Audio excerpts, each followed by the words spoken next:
Assalamualaikum warahmatullahi wabarakatuh. Allahumma sholli ala Sayyidina Muhammad wa ala ali Sayyidina Muhammad. Segala puji syukur kita kehadirat Allah Subhanahu wa Ta'ala. Salawat dan salam kita haturkan kepada baginda Nabi besar Muhammad sallallahu alaihi wasallam beserta keluarganya dan sahabatnya dan kita selaku umatnya. Mudah-mudahan mendapatkan syafaatnya. Dan jangan lupa like, comment, dan subscribe-nya. Mohon dukungannya agar kami lebih semangat untuk mengupload selalu dan mengembangkan kisah sejarah-sejarah di channel ini. Terima kasih. Kita lanjut. Kisah Sa'd bin Ubadah. Sa'd bin Ubadah adalah sahabat Ansyar pada angkatan pertama. Ia memeluk dan mengukuhkan keislamannya di hadapan Nabi SAW pada Bayatul Aqabah kedua. Ia seorang tokoh dari suku Khazraj, putra dari Ubadah bin Dulaim bin Haritsah, seorang tokoh yang terkenal kedermawanannya di masa jahiliyah. Ubadah bin Dulaim selalu menyediakan makanan bagi tamu dan musafir siang dan malam. Pada siang hari ia menugaskan orang untuk mengundang siapa saja untuk makan di rumahnya, dan pada malam harinya ia menyuruh seseorang lainnya menyalakan api sebagai petunjuk jalan, sekaligus mengundang orang untuk makan malam di rumahnya. Tidak heran jika sifat dan sikap tersebut menurun pada diri anaknya, Sa'd bin Ubadah, pada masa awal hijrah di Madinah. Rasulullah SAW mempersaudarakan orang-orang muhajirin yang kebanyakan dalam keadaan miskin karena meninggalkan harta kekayaannya di Makkah dengan seorang sahabat Ansyar. Umumnya para sahabat Ansyar menjamin dan melayani 2 atau 3 orang sahabat muhajirin, tetapi Sa'd bin Ubadah membawa 80 orang muhajirin ke rumahnya karena kebiasaan sejak nenek moyangnya yang sulit atau tidak bisa ditinggalkannya itu. Sa'd pernah berdoa, "Ya Allah, tiadalah harta yang sedikit ini memperbaiki diriku, dan tidak pula baik bagiku." Nabi SAW mendengar doanya, dan beliau memahami, bahkan sangat memuji sifat dermawannya tersebut. Maka beliau ikut mendoakannya, "Ya Allah, berilah keluarga Sa'd bin Ubadah karunia dan rahmat-Mu yang tidak terbatas." Karena doa Rasulullah SAW tersebut, Sa'd bin Ubadah beserta keluarganya selalu dilimpahi kelebihan harta, sehingga tradisi kedermawanan seolah menjadi brandmark keluarga Basrini. Putranya, Qais bin Sa'd, juga mempunyai kegemaran yang sama, bahkan cenderung berlebihan dalam bersedekah pada usianya yang masih sangat muda. Sa'd tidak pernah melarang atau mencegahnya, sehingga Abu Bakar dan Umar pernah memperbincangkan gaya hidup pemuda tersebut dengan berkata, "Kalau kita biarkan pemuda ini dengan kedermawanan dan kepemurahannya, pastilah akan habis tandas kekayaan orang tuanya." Ketika pembicaraan tersebut sampai kepada Sa'd bin Ubadah, ia berkata, "Siapakah yang dapat membela atau memberi hujah diriku atas Abu Bakar dan Umar?" Diajarkannya kepada anakku bersikap kikir dengan memakai namaku. Sa'd bin Ubadah juga terkenal sebagai tokoh Madinah yang sering memberikan perlindungan dan menjamin keamanan perdagangan dari mereka yang lewat atau berkunjung di Madinah, termasuk kafilah dagang kaum Quraisy. Ada peristiwa menarik yang terjadi pada Bayatul Aqabah kedua. Sekitar 75 atau lebih orang Yatsrib yang berbayat kepada Nabi SAW sebenarnya hanya sebagian saja dari rombongan haji tradisi jahiliyah dari kota tersebut yang dipimpin oleh Abdullah bin Ubay bin Salul.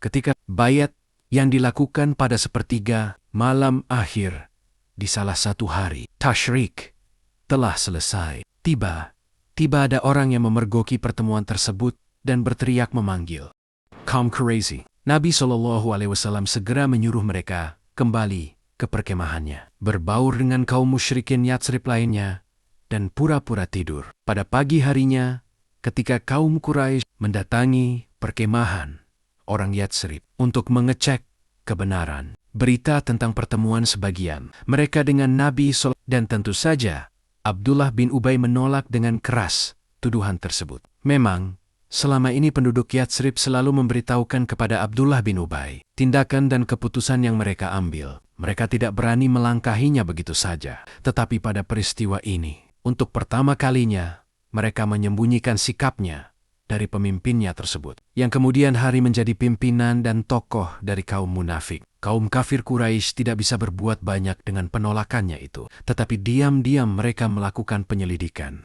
Ketika musim haji telah selesai dan para peziarah telah pulang ke daerahnya, masing-masing kaum kafir Quraisy memperoleh bukti dan saksi kuat bahwa orang-orang Yatsrib memang terlibat dalam pertemuan tersebut. Mereka melakukan pengejaran, tetapi terlambat. Hanya saja, mereka mendapati dua orang yang tertinggal, yakni Sa'd bin Ubadah dan Munzir bin Amir.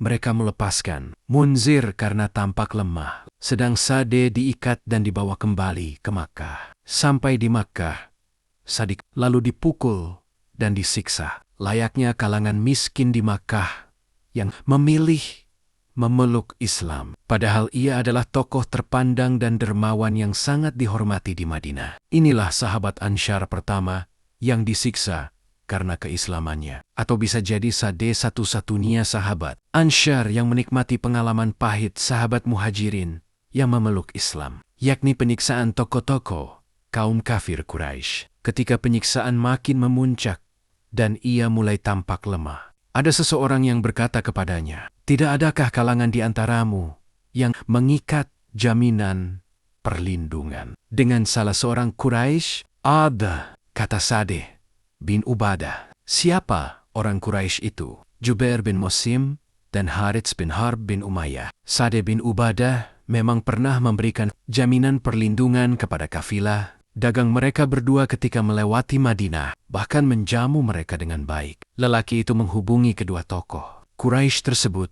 dan mengabarkan tentang lelaki Khazraj bernama Sa'd bin Ubadah yang disiksa. Segera saja keduanya datang ke tempat penyiksaan dan membebaskan Sa'd dari tanggan-tanggan jahat orang kafir Quraisy. Sa'd segera meninggalkan Makkah menyusul rombongan Haji Yatsrib, khususnya sekelompok orang yang telah memeluk Islam. Mereka ini harap-harap cemas menunggu kedatangan Sa'd dan berembuk untuk kembali ke Makkah menyusul Sa'd.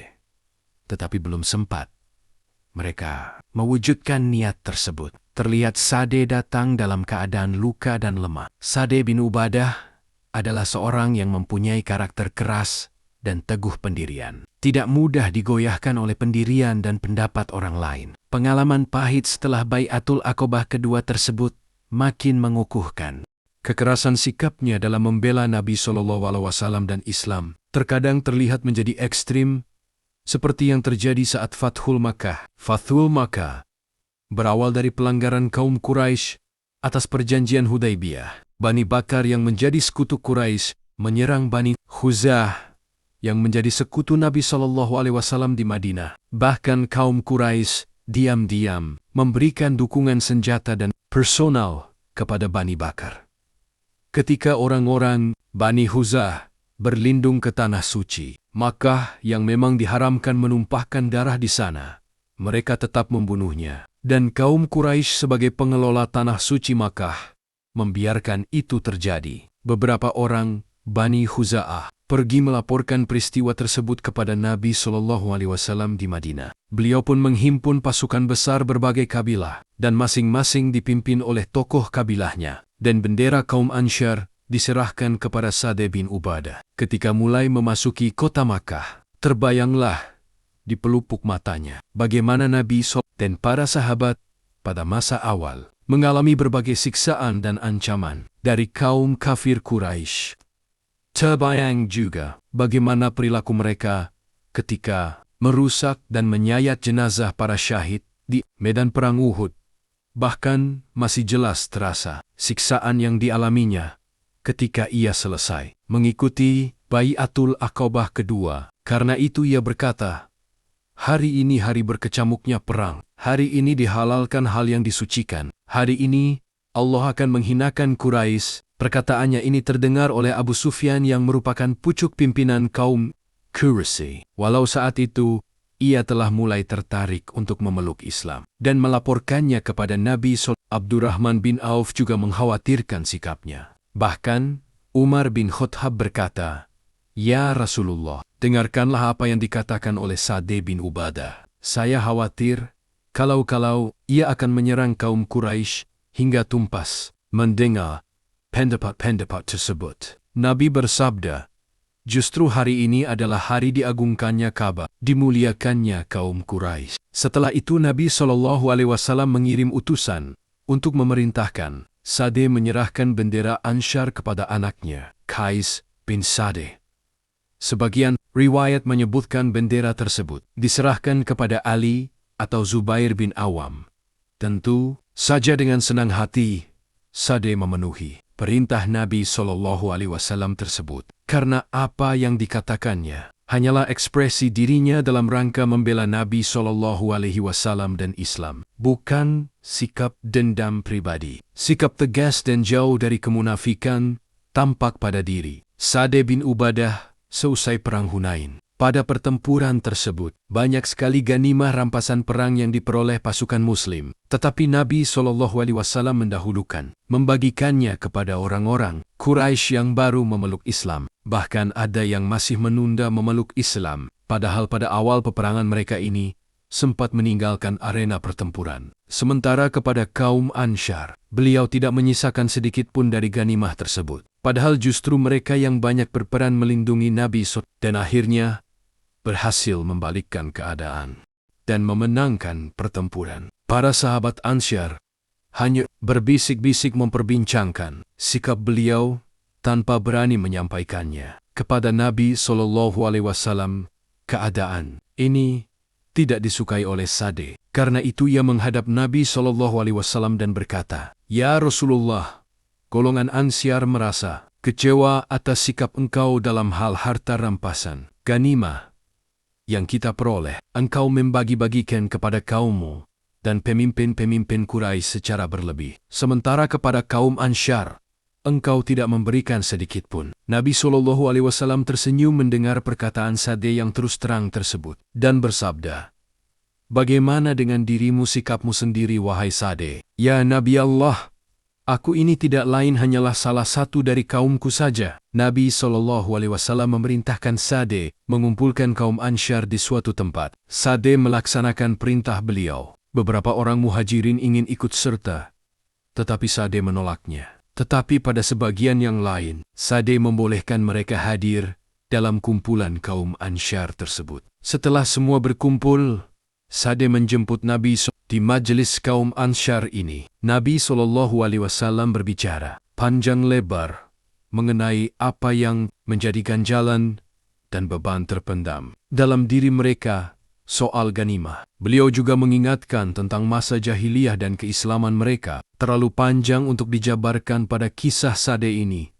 Tetapi pada ujungnya, Nabi SAW seolah menetapkan bagaimana sebenarnya ketinggian dan keutamaan kaum Ansyar di mata Allah dan Rasul-Nya. Dan itu semua tidak terlepas dari keberanian. Sa'd berterus terang kepada beliau, walaupun tampaknya kurang sopan dan tidak etis. Antara lain, Nabi SAW bersabda, "Tidakkah kalian rela, wahai kaum Ansyar, mereka pulang membawa unta, domba dan harta lainnya, sedang kalian pulang membawa Rasulullah ke tanah tumpah darah kalian? Demi Allah, yang jiwa Muhammad ada di tangannya, kalau tidaklah karena hijrah, tentulah aku ini termasuk kaum Ansar. Jika orang-orang menempuh jalan di celah gunung, dan orang Ansyar menempuh jalan di celah lainnya, tentulah aku mengikuti jalan yang ditempuh orang-orang Ansyar. Ya Allah, rahmatilah orang-orang Ansar, anak orang-orang Ansyar, cucu orang-orang Ansyar, generasi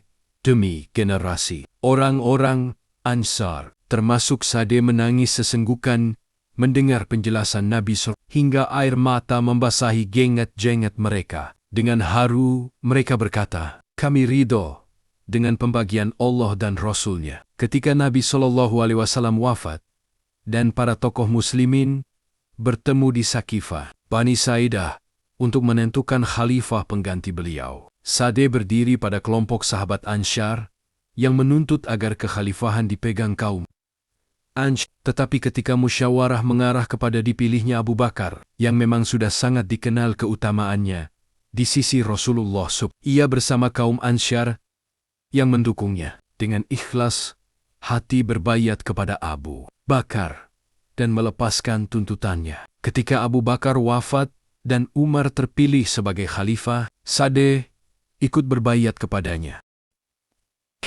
Hanya saja, ia sadar Umar mempunyai watak keras dan teguh pendirian seperti dirinya juga, yang bisa saja sewaktu-waktu terjadi perbenturan yang berakibat buruk. Sangat mungkin terjadi perpecahan karena kaum Ansyar pasti akan berdiri di belakangnya menghadapi Umar. Karena itu, ia bermaksud pindah dari tanah kelahiran yang dicintainya. Namun seolah tidak ingin kehilangan sikap terus terangnya dan takut dihinggapi kemunafikan. Ia mendatangi Umar dan berkata, "Demi Allah, sahabat Anda, Abu Bakar lebih aku sukai daripada Anda." Setelah itu Sa'd pergi ke Suriah Syam. Tetapi ketika ia singgah di Hauran, sudah termasuk wilayah Syam, ia sakit dan meninggal dunia di sana. Semoga kita bisa mengambil hikmahnya dan menjadi hamba Allah yang soleh taat kepadanya dan Rasul-Rasulnya. Sekian dari kami, semoga bermanfaat. Wallahu alam bizoab. Wassalam.